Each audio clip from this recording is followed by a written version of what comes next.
Agartala press ক্লাবে প্রতিবারের মতো এবারেও যথাযোগ্য মর্যাদার সঙ্গে প্রজাতন্ত্র দিবস পালন করা হয়।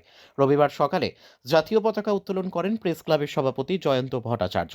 উপস্থিত ছিলেন আগরতলা প্রেস ক্লাবের সম্পাদক রমাকান্ত দে, প্রবীণ সাংবাদিক ও সম্পাদক সুবল কুমার দে সহ বিশিষ্ট সাংবাদিকরা। প্রতি বছর বেশ মর্যাদার সঙ্গে এই দিনটি পালন করে আসছে আগরতলা প্রেস ক্লাব। এই গরিমা আজও বজায় রয়েছে। এদিকে সন্ধ্যায় রয়েছে সাংস্কৃতিক অনুষ্ঠান ও প্রীতি সম্মেলন। নবীন ও প্রবীণ সব অংশের সাংবাদিকদের এদিনের অনুষ্ঠানে দেখা যায়।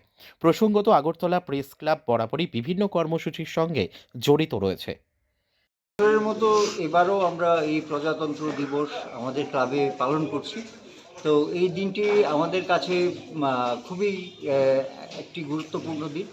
তো আমরা এখন পতাকা উত্তোলন করলাম এবং রাতে নৈশভোজ হবে।